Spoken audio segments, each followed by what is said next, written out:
धीरे धीरे ज़मीन की कमी होती जा रही है। ऐसे किसान जिनके पास मुश्किल से 50 डिसमिल की ज़मीन है, 20 डिसमिल की ज़मीन है, तो किस प्रकार से खेती में मुनाफा ले सकते हैं। तो ये जो पूरा प्रांगण आप देख रहे हैं, इस जगह पे प्याज की नर्सरी तैयार की जा रही है। इन प्याज की नर्सरी को तैयार करते समय हमें विशेष ध्यान रखना होता है किस प्रकार से हमें अपने खेतों को तैयार करना है, जिससे उनमें फंगस की बीमारियां ना आए, और मिट्टी को उत्पादक कैसे बनाया जाए, खाद किस प्रकार से डालना है, इस पर विशेष ध्यान हमें रखना चाहिए। ये 20 डिसमिल की ज़मीन है जहाँ प्याज की नर्सरी तैयार की जा रही है। तो नासिक रेड जो वैरायटी होती है प्याज की, उसको यहाँ तैयार किया गया है, और ये दिसंबर का महीना है, ये रोपाई की योग्य ये हो चुकी है। तो इस प्रकार से आप चाहें छोटे किसान तो आप लोग भी प्याज की नर्सरी तैयार कर सकते हैं। इसी प्रकार से टमाटर की जो अच्छी वैरायटीज़ होती हैं, जैसे अभिलाष सेमनिस कंपनी की अभिलाष होती है, इसी प्रकार से साहो जो वैरायटी टमाटर की है, इनको आप तैयार कर सकते हैं।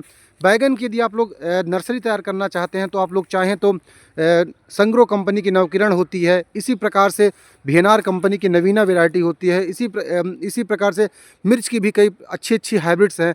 इनकी नर्सरी अच्छी क्वालिटी की विश्वास के साथ यदि आप तैयार कर सकते हैं तो इनको आसानी से बेच करके पर्याप्त मात्रा में पैसे कमाया जा सकता है और उत्पादन भी बढ़ाया जा सकता है। नर्सरी के व्यापार में हमें विश्वसनीयता बनानी बहुत ज़रूरी होती है।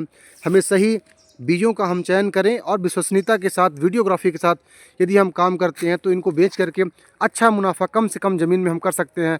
तो एक बहुत अच्छा मॉडल हो सकता है हमें नर्सरी के बिजनेस में। अच्छे वेजिटेबल्स नर्सरी तैयार करके हम अच्छा मुनाफा प्राप्त कर सकते हैं। इसी प्रकार से हम चाहें तो फ्लावर्स की अच्छी नर्सरी तैयार कर सकते हैं। मार्केट में लूज फ्लावर्स जैसे गेंदे की जो मैरीगोल्ड की अच्छी अच्छी वैराइटीज़ होती हैं, सकाता कंपनी की होती है, इंडो अमेरिकन हाइब्रिड सीड्स की होती हैं, तो इस प्रकार के हम पौधे तैयार कर सकते हैं, अधिक से अधिक मुनाफा कमा सकते हैं। आप लोग भी प्रकाश चंद्र शुक्ला के फेसबुक पेज और पीसी नर्सरी के यूट्यूब पेज से आप लोग जुड़े रहें। बहुत बहुत धन्यवाद।